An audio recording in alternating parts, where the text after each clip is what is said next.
application, particularly a bathroom where most of it is used often. I have projects on the upper west side of Manhattan, and these developers that own multiple buildings. And anytime somebody's moving out, they're renovating the apartment, they have like just projects lined up, and they use this exact same product on every project. It's just white on white, and it's just very clean, crisp, predictable, and affordable. But the other question when someone says, can you use it on the floor, what could their other concern be? Well, the concern, there's always two concerns I think about is the structure of the floor. Is the floor strong enough to hold it?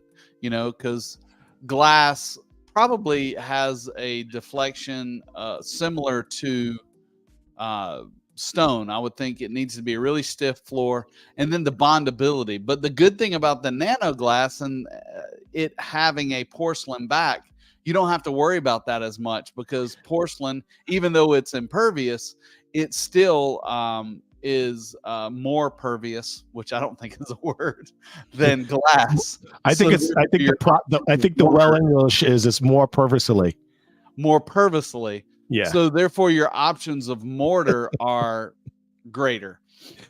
Well, as far as the mortar is concerned, they think it's porcelain. Don't tell the mortar anything. That's right. It's our secret. If you talk to the mortar, it's porcelain. Don't tell them that the top of it is glass, because it doesn't. The mortar doesn't touch the surface. It doesn't look at the surface. It doesn't impact the tile. But so, being the tech nerd that you are, I understand why you said that. But that wasn't the other. That wasn't the number two reason why someone would ask, "Can you use it for the floor?" Oh, in my opinion, what could it be? I know you're going to be like, "Oh yeah, of course." I don't know. Okay, I'll give you a little hint. It's very shiny. Oh, is it slippery? Yeah. I mean, I mean, absolutely. Slip resistance would be a big thing. And you think, I mean, kind of as a rule, it's like you don't ever put glass on the floor because nothing's more slippery than glass. I know you're saying that as a statement. That's probably not. There's probably nothing more slippery than glass, but I think marble is just as slippery as glass, and a polished marble. And is it slippery? Yes, it's slippery. It's just as slippery as glass. And what I mean by glass is, like, of course, we talked about this in previous shows. You know, there's a whole discussion on slip resistance that is measured by dynamic coefficient of friction, which is DCOF. Whole topic on that, and we'd be more than glad to share info if someone has any questions, or check back on some previous episodes. So, but often when you think of glass, you're thinking of for floor, it's always a mosaic. It's not like a big tile. So so glass mosaic is more slip resistant than a nano glass, because the nano glass comes in big sizes, 24 by 24, 32 by 32. It does come in a 2-inch mosaic. It comes in a hexagon. It comes in a 6 by 18, whole bunch of sizes. But I would not discourage anyone to use this in a bathroom on a floor, but you need to manage expectations. Yeah. If you have socks on, it's slippery. If it's wet, it's slippery. But if you're doing a marble bathroom, which the rich and famous do all the time and throughout history, it's also slippery. So if I want to use nano glass, if I like that look, I would absolutely use it for my bathroom, and I would put a towel down or a mat down if you're going to be, taking a shower or a bath and you want to have a wet application. Yeah. But it also, it's not a public place. There's something about expectation. Did you ever drink a glass of water and then you forgot you had seltzer, not regular water, and it's like a big shock? You're like, oh my God. It's just water. So it's kind of similar to that when you're in a public situation. People are walking from the sidewalk into a showroom, and if that showroom or a store has a shiny floor, you're not expecting it, and it could really. But if something is, if you had, Craig, in your bathroom, nano glass polished material on the floor, when you walk in, you kind of adjust your weight, and you adjust your mind, knows that you're stepping on something that maybe from carpet to this shiny material. So I think there's some psychology in that, or some underlying reaction that your body has. Maybe it's subliminal, but you can't do that I in a agree. commercial. And hey, let us know down in the comments if that makes sense to you. Would you put a shiny glass Surface, hybrid surface right? in your bathroom? What would you think? Put it in the comments. Let us know. No, I've had people put it in their living room. I had a house in the Hamptons that put it on their whole, their living room, because the Hamptons is known to be like white on white. There's a lot of variations, but this kind of this minimalistic, clean look. But think about it. You're in the Hamptons. I am concerned about sand. I mean, if you're going to be bringing sand into the house, but this house had a pool house. It had a pool outside. It wasn't it was accessible to the ocean, but so you really weren't bringing sand in. But if you're going to have sand on your boots and walk into the nanoglass, you shouldn't do that. Yeah.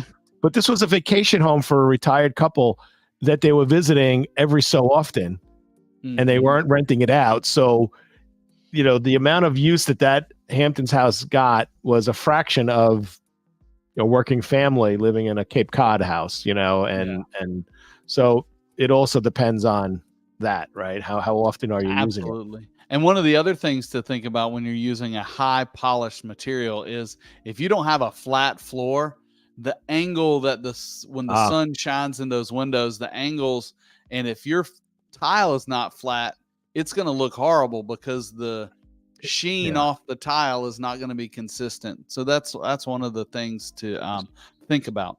So what you're saying is, because of the sheen and say the light coming in from artificial lighting or the sun would draw attention to any imperfections, so it's less forgiving of a material. Absolutely. From to the naked eye.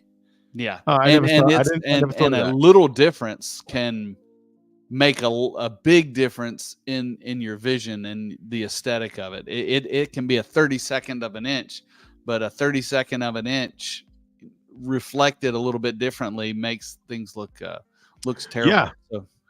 So another thing to think about when using nano glass on the floor. I think it's a great product. I would encourage walls, of course, it's beautiful. Floors, it's great. And but you have to manage the expectations. What are you looking to get out of it? Absolutely. Well, I think we beat that one to death. That's can you use nano glass on the floor?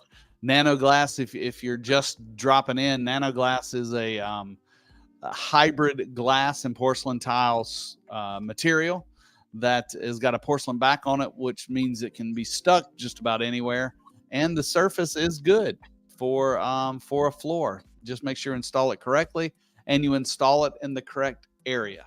And if you have questions, consult a tile professional like John. Call. So don't call you. Call me. That's right. Don't call me. Call John. Yeah. So in the end, I'm going to summarize. Treat it. Answer the question similarly. How do you say similarly? Similarly. I can't say it today. As you would a polished marble. Like, can I use polished marble? Right. I think so. All right. We're gonna jump around and change. Not necessarily change gears, but we're going to change finishes. Hey, actually, we had some comments, I think, come up. Let's see.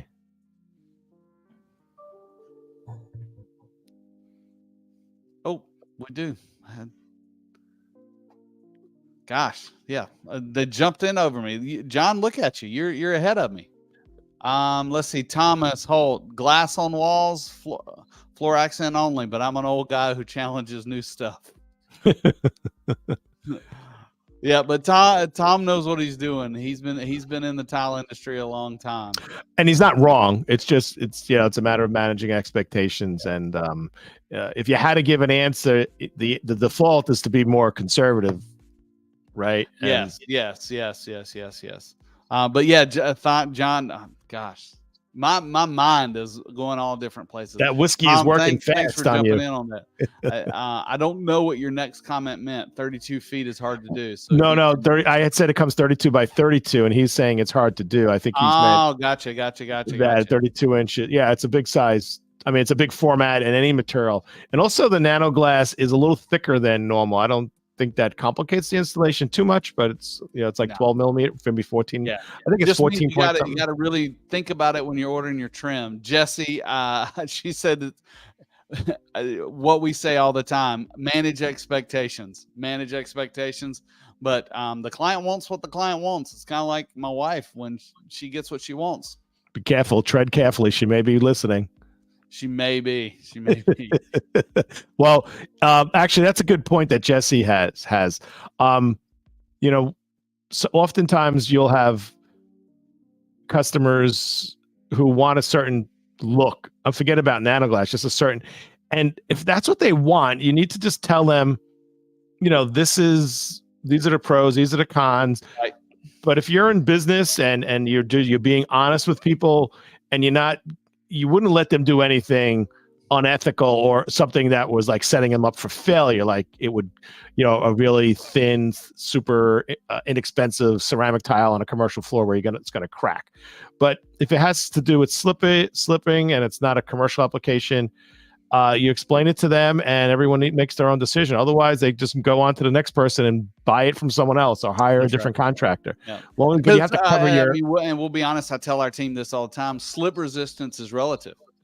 I mean, yes, we can tell you numbers all day long, but what do numbers mean?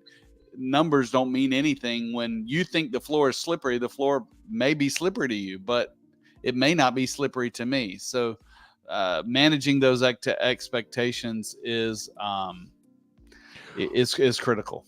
And we live in the land of litigation, right? So in America, there's I think statistically there's 4.7 attorneys for every person who's an American citizen.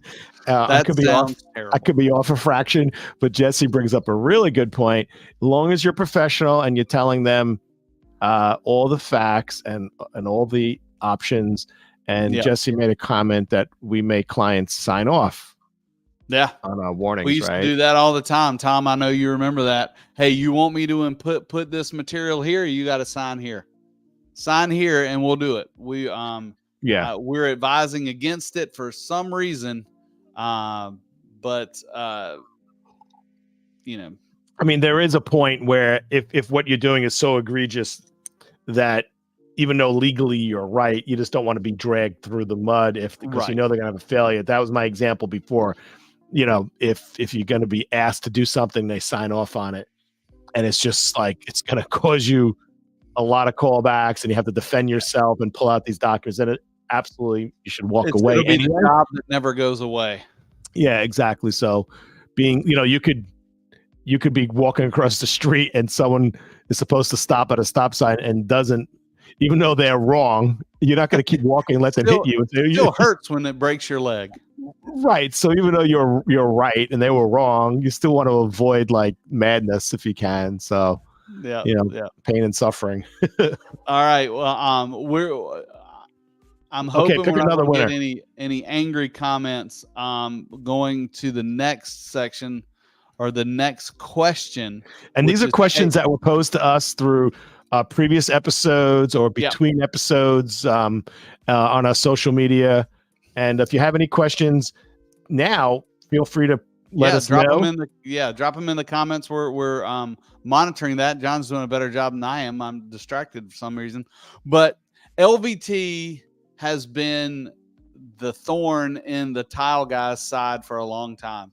Now I'm on the other side of it. And actually, the last two companies I worked for, we started doing LVT because it has been such a market innovator and frankly, it has good use in the market. So you tile guys out there, don't hate us. We still love you first, but LVT is out there, and we got this question: can LVT be installed over an existing floor?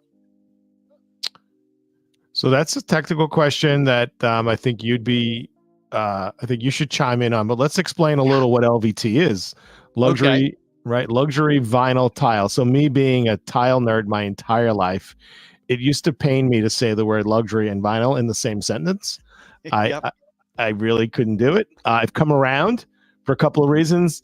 LVT products typically known to look like wood planks, but there are many other options, usually strips, and there's different kind of constructions. And unlike porcelain tile, where porcelain is porcelain to some degree, but LVT there are literally 2 or 3 or maybe 4 different types of constructions, and you pick them for different reasons. But LVT is it's come around because aesthetically it is really something that you really want to consider, where budget is a consideration, and the raw material, the price of the product is really low.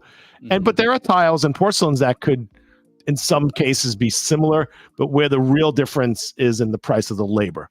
Yeah, absolutely. The labor price is, it's a third of the cost of tile labor price.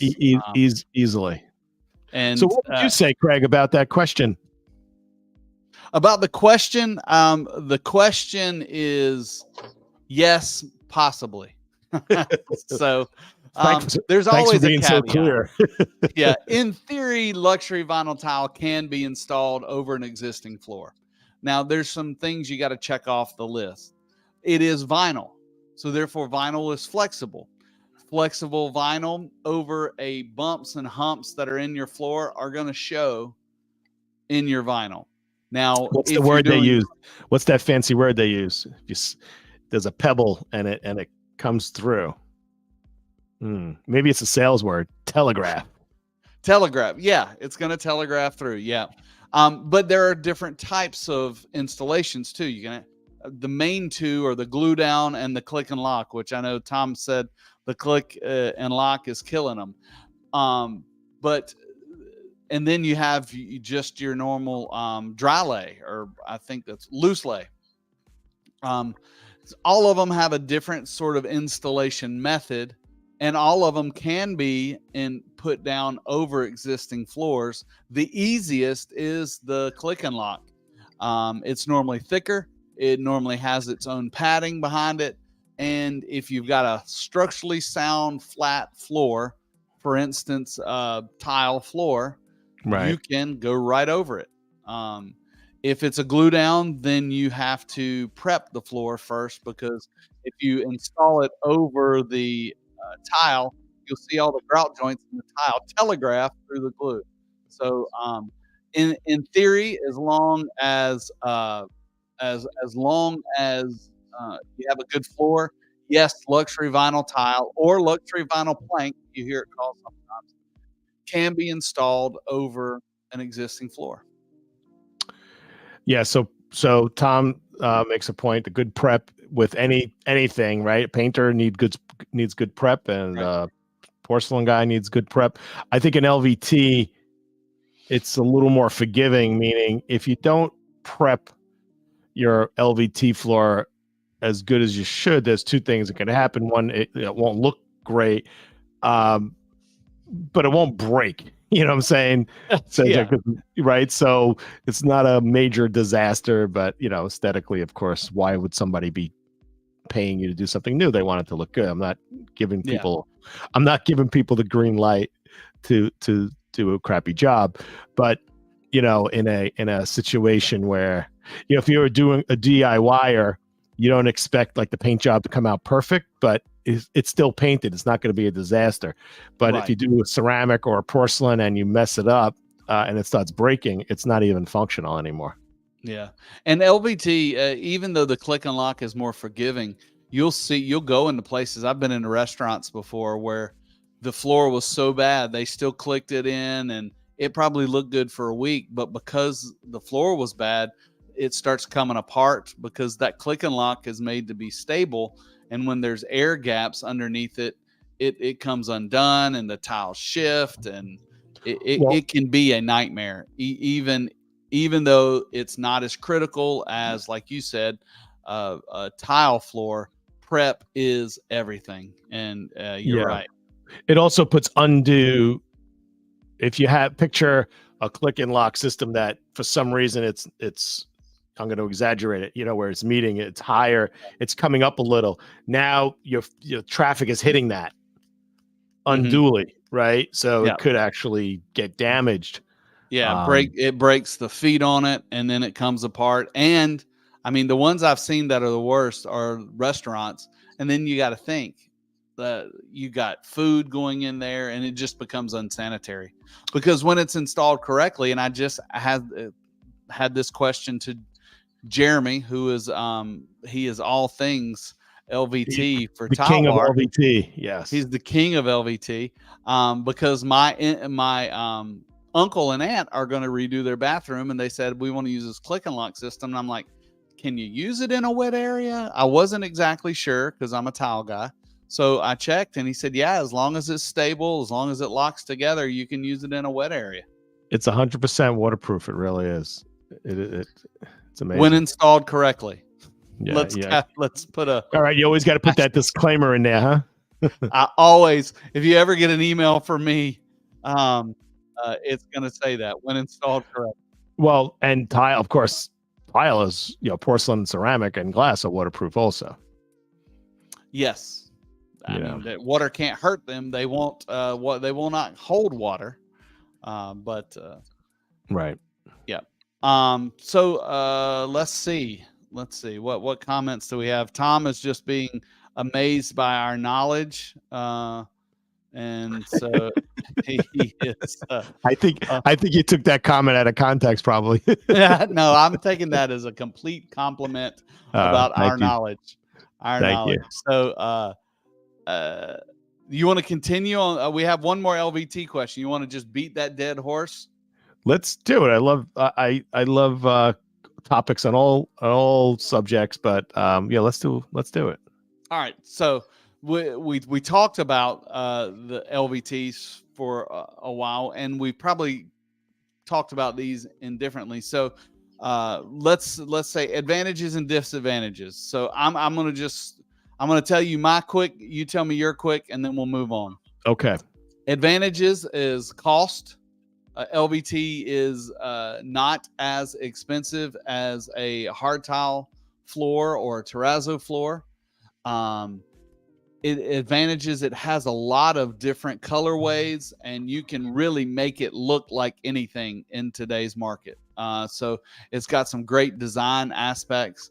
My third one for the advantages, you can put it almost anywhere. With how they're built today, you can have a commercial lobby with an LVT, and it lasts a good amount of time. Disadvantages, I'll give you some. It will not last as long as ceramic or porcelain tile. It's not as environmentally friendly as ceramic and porcelain tile. There's a lot of rubber and chemicals made into it. The carbon footprint of a vinyl plant is a lot bigger than a tile plant. Another disadvantage. I'm just going to give you two. I don't want to. All right. I'm going to ditto everything you said, but I'm going to give you one advantage that you didn't mention, one disadvantage you didn't mention. So one advantage is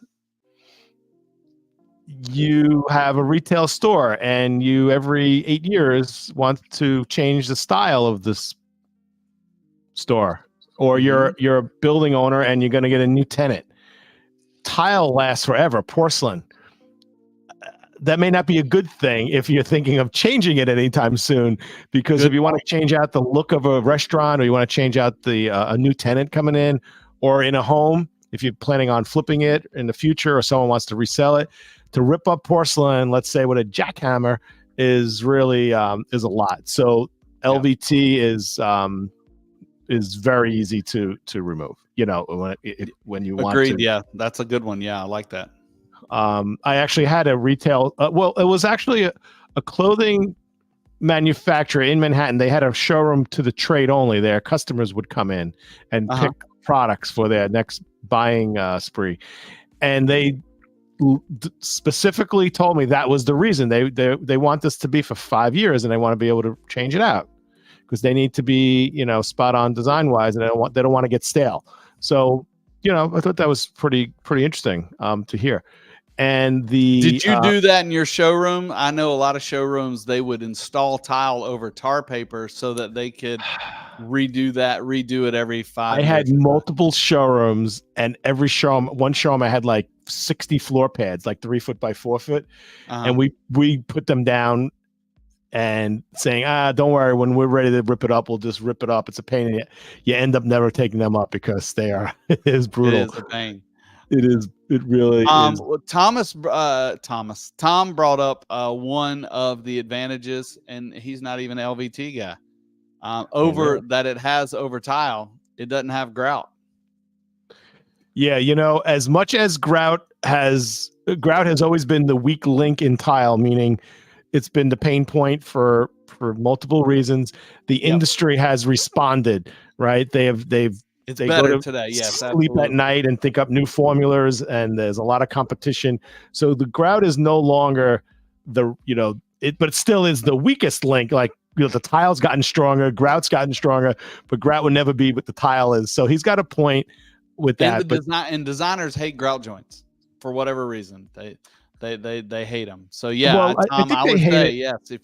When you start selling LVT, it's because those pesky grout joints. And it's not that people don't necessarily like the look of grout joints. They just don't like the look of dirty grout joints. So they visualize that the grout's not going to stay the color that it you intend it to be, what you want it to be. And partially true, because the new grouts don't stain really, but it is, the grout is under a magnifying glass below the surface, right? It's very rarely is it exactly flush.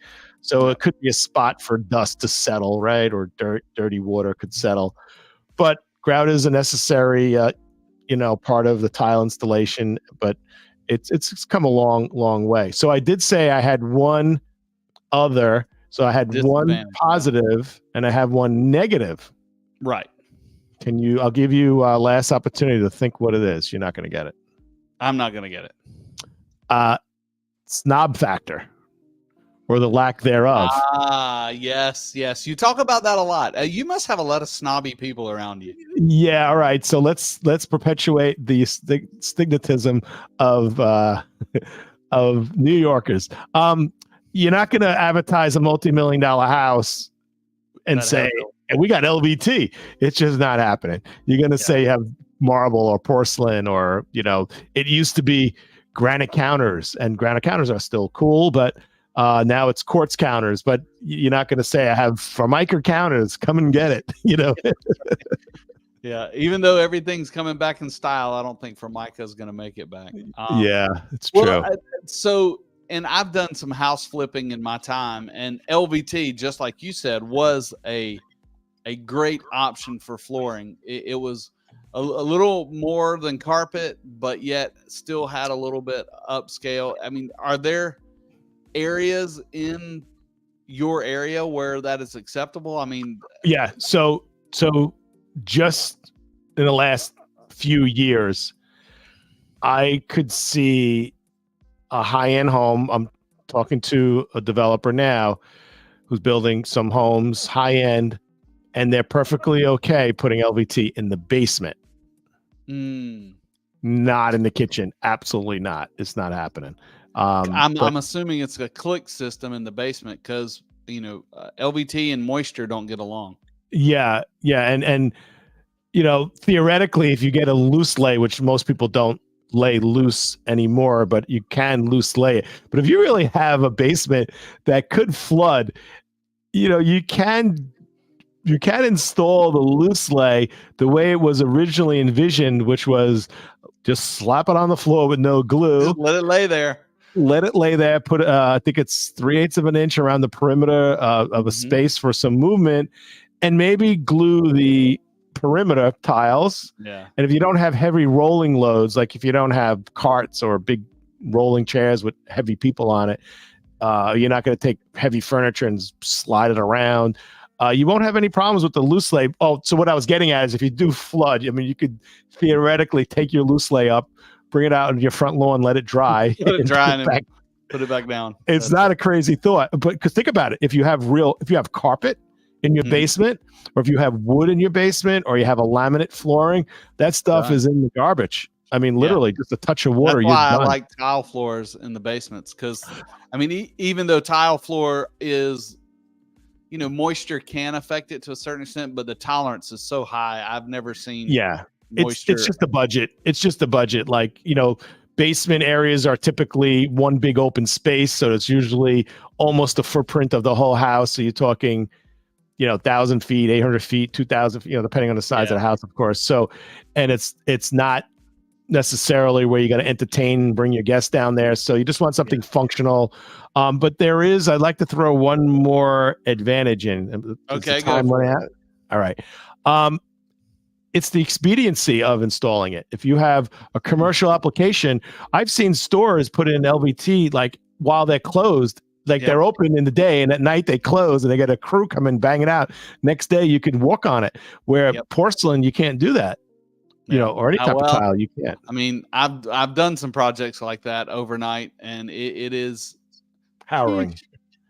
We did 10,000 square feet of an H&M store in a weekend, Friday, Saturday, Sunday, and it was stress. Worst jobs I'd ever done because the floor was so bad, and it was the first time I remember having a really large scale job with 24 by 24. It was right when 24 by 24 was kind of coming out.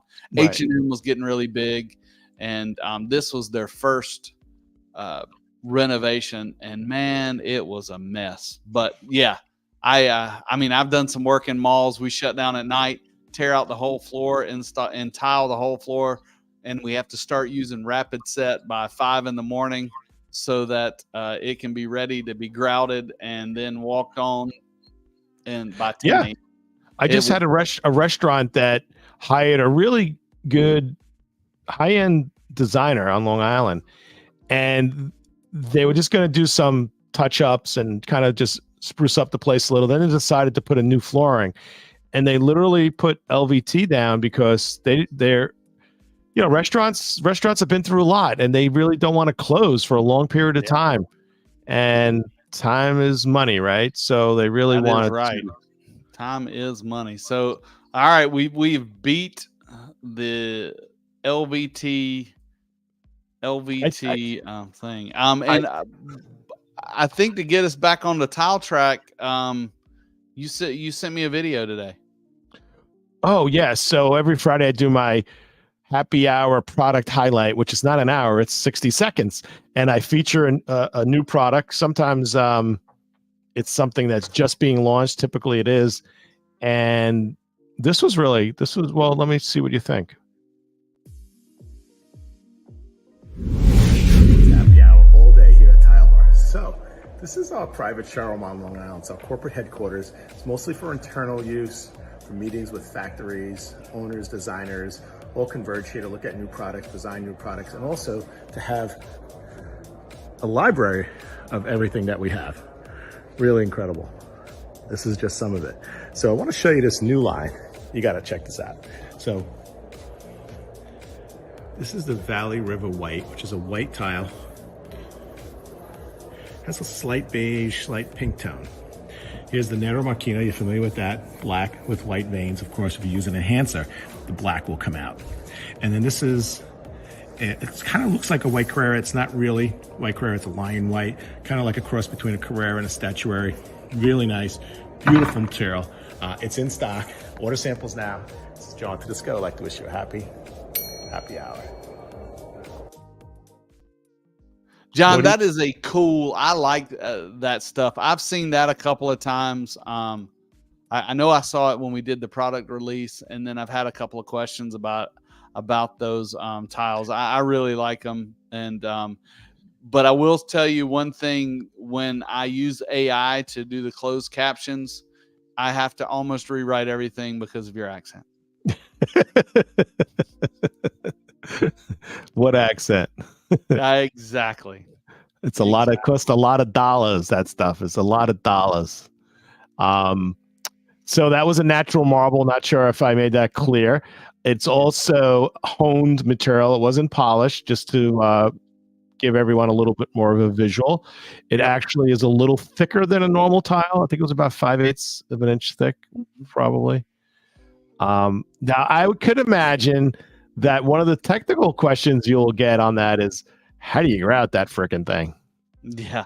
And Tom, you're right. It does have a 3D look. It's like a washboard finish, but it's like Yeah. really, really small flutes that are in it. And yeah, it ain't easy. It won't be easy to grout. It's got a couple of things going against it. Number one, it's marble. So it's going to soak up whatever grout you use. Number two, all of those little ridges are going to catch the grout.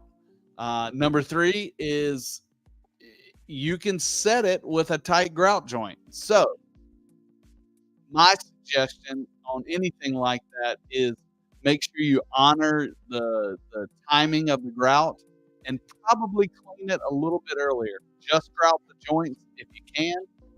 Right. Chop, and then you don't want that stuff to set up. So make sure you're getting on it while the grout is still pretty fresh, so that it doesn't dry up in all those little crevices. And yes, Right. use the right grout. You're right, Tom.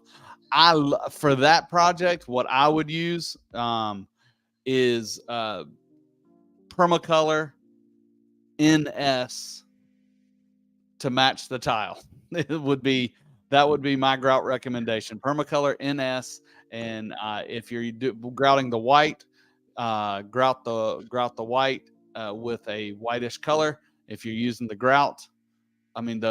Nero Machina, then grout it with a dark brown or black. 1,000%. I was going to bring that up. This is an aesthetic and a technical advantage. Aesthetically, it should be a blending grout as much as you can, because you don't.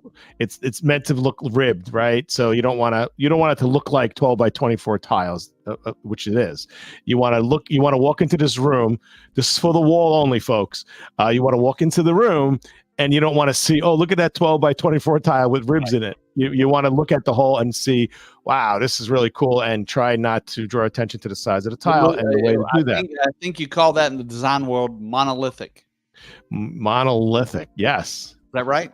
That is correct. It would dry quickly, because that stone is going to suck the water right out of the grout and the thin set. And so I don't know what toothbrush grouting is. I do know what toothbrush cleaning is. That's what my wife makes me do on the toilet. What? Toothbrush grouting. Maybe the back of a toothbrush, I'm thinking. Like, use it as a pointer. I don't know. So.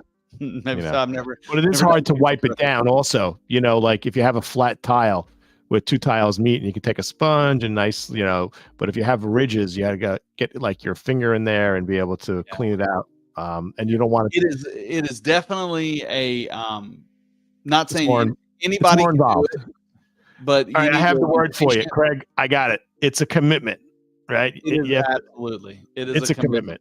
You got to be committed to the process and don't get frustrated, and just and if you get frustrated easily, hire a professional. That's it. Exactly. I think it's the professional that's going to get frustrated, but anyway. Yeah, that's right. All right. We're going to have to like, I didn't charge enough for this. That's what's going to happen. Yes, that is said so much. All right. Question 1 or 2, John, choose a number. Let's go backwards. Let's do 2.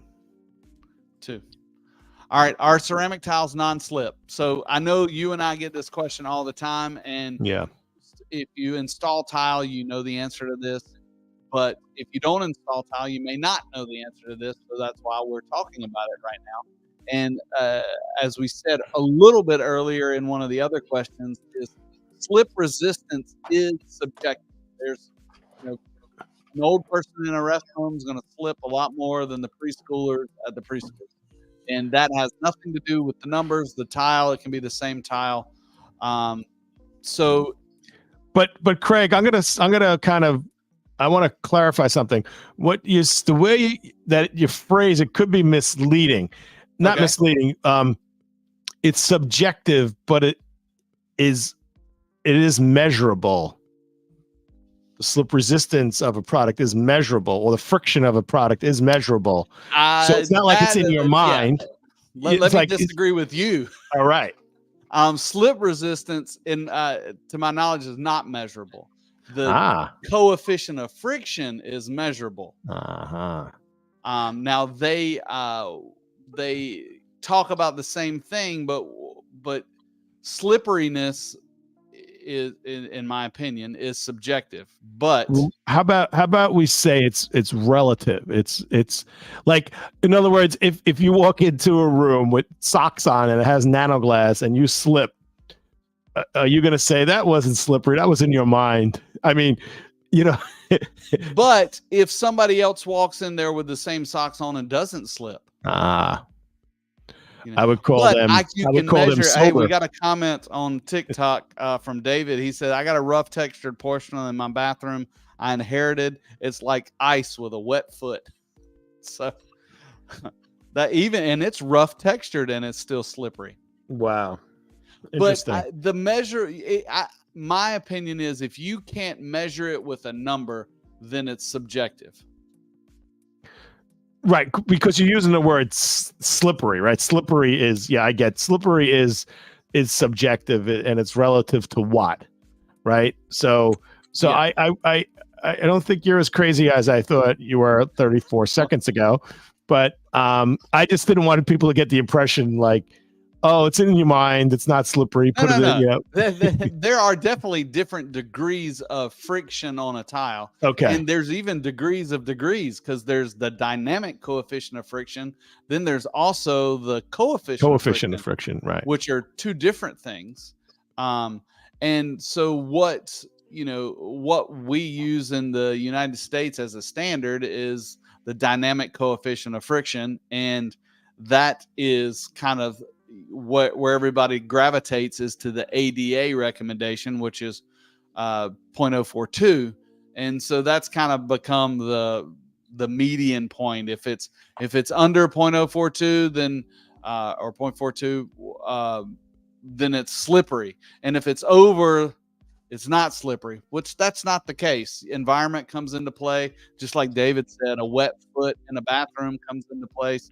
Right. Because water added to the whole system changes the friction, the resistance of your foot on the tile, which is the slipperiness. You can have a ramp outside on an angle and it's slightly snowing outside, right? And it's a ramp. Absolutely. You know, you're going to want a higher friction. You're going to want a higher DCOF 0.65 or greater. So yeah, I get that. And I mean, it depends. It all depends on the application, the environment, what the expectations are. So, you know, is ceramic tile non-slip? The answer is depends. That's right. Well, I feel like we don't ever distinctly answer the questions, but we're going to leave that there. It's episode 30, and I think we've been uncovered here. Yeah. We're phonies. We can talk for an hour, but we don't.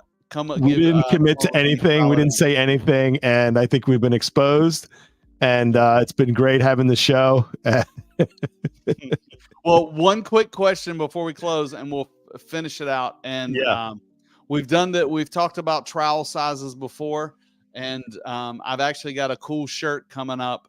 I'll just tell you about it, and you're the first people to know about it, other than my wife. But I made a shirt. It's just Tile the World. That's my social channel names. And on the back of the shirt, it says, "I love big notch trowels and I cannot lie." Oh, I love that. And it's a kind of a 90s theme. If I'll bring it out one day, and maybe we'll start a fundraiser to get John a travel mic. Yeah, let's do that. And I think our next shirt is, I wanted to say, straight out of Tile Bar. Straight out of Tile Bar. I like it. So what size trowel do you need for a 32 by 32 tile, John? Square notch for sure. Oh, maybe a curved notch. The zipper, the European notch? Yeah, I don't know what it's called, but I think that's appropriate for a heavy gauge thin set. Or medium bed thin set, I guess you would call it, or if that's an oxymoron, I don't know. I would say half a 32 by 32. I would say close to half by half. That may be a little much. No, I don't think so. I think half by half would be my suggestion. Okay. But I will say that different tile setters like different things. And the true test of this, once again, this is a non-answer, is is if you can get the right coverage, it doesn't matter what size trowel you use. Right. Like Tom likes the 3/8 by 1/2. 3/8 by half. Right. Well, also there's technique, right? You could trowel at a 90-degree angle and let a lot of thin set through, or you can angle it on a 45 or whatever angle and less gets through. So, and then you could back butter the tile and trowel it on the floor. So there's many ways to, I don't want to say skin the cat. Technique goes a long way. If you're not using directional troweling, then you're not doing it right. And that is a conversation for another day. There's plenty of videos out there. For a tile that size, Tom, you're right. Always back butter a tile that size, and use the trowel. I was thinking construction adhesive, like 4 dots in the corners and 1 dot in the middle. No, the dot method is a failure, and I love that because I get those questions. I get pictures, and they send me a picture of the tile fell off the wall, and there's 5 dots behind it, and they're like, "What happened?" I'm like, "Well, so whoever installed it didn't know what they were doing." Now, but it is subjective. Different setters like different things. I've never used the zipper trowels or the European notch trowels. I've heard good things about them. I don't know. But the key is pull your tile up and look at the back of it. Yeah. But I think the zipper, I never heard that term, but I understand why. It's curved. So when you push down, I think it disperses a little more evenly, whereas a square notch, I don't know. They say that the zipper notch, I was watching something the other day that the ridges collapse more easily. With a square notch, they stand straight up, but with a zipper notch, they're leaning over a little bit and they collapse more easily. I don't. So theoretically, David on TikTok loves the Euro trowel. So he I'm thinking on a square notch, like you're saying, so someone may be tempted to push it down a little harder, and then sometimes you push it too hard, right? Too far. So if you have a zipper notch and it kind of gently falls into place, you're not over putting too much pressure on the tile, before you really tap it down and want it to be flush. Interesting.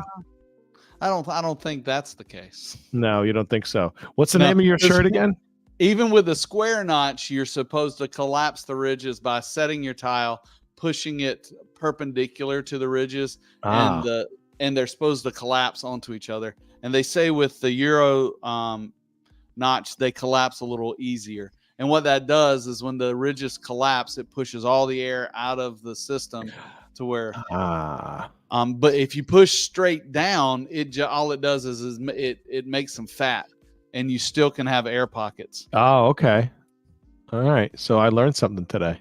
Yeah, I actually did a demo with a clear tile at the sales summit 2 years ago that you were there for, but evidently you weren't paying attention. I think I was on lunch at that moment. Well, it was at 8 o'clock in the morning, so possibly. Okay. But anyway, trowel size, and this is if you're out there listening and you need a tagline, trowel size equals tile size. The larger the tile, the larger the trowel notch needs to be. So is that another t-shirt now? Maybe. Size doesn't matter, but I feel like that may be a little risque because people may think I'm talking about something. Well, I could see it says small trowel and then big letters, size matters. Trowel size matters. Straight out of Tile Bar. Love it. Well, this has been fun. And, I do see we have actually other questions that we didn't get to answer. So this is good. We're kind of like building up. We'll bank them and we'll just keep going. We're building up a library of questions, any topic. We're live. We're also not live on the Encore repeats on X and we're on Facebook, we're on LinkedIn, and we're on YouTube. So if you're on YouTube land, please follow Craig and I, and also hit the little notification bell. So when we go live, you can stop what you're doing and check it out. And if you're on LinkedIn or other platforms, you'll get alerts if you pay attention. And we're here pretty much every Tuesday. This is the Tile Happy Hour, Tuesdays, 8 p.m. till whenever. Until Craig's dinner is heated up, and then we're going to be good. So this has been fun, Craig. Episode 30. This is a milestone. This was really fun. It's been episode 30, and I like the 10th episode, or no, 4th episode on TikTok. Maybe. Thanks, David, for all the comments. Appreciate it. Bring your friends next week. And don't forget, if you're watching on TikTok, let's try to get the Tile channel, who is live or watching with us, get him up to 1,000 so we can get John's face on here too. It's not just my face, and that'll help this experience. But I appreciate everybody watching there, everybody watching YouTube, Twitter, X, all those things. As John said, here's our nope, wrong one. I was going to say, here's our social media. Make sure you find us there. And, follow us there. We're really looking forward to next week. Hopefully we'll see everybody. So this is John Tedisco. I'd like to wish everybody peace, health, and happiness. And this is Craig. Love you guys. Y'all are awesome. Keep tiling stuff, making stuff amazing, making stuff beautiful. And let's always just continue to learn together and tile the world.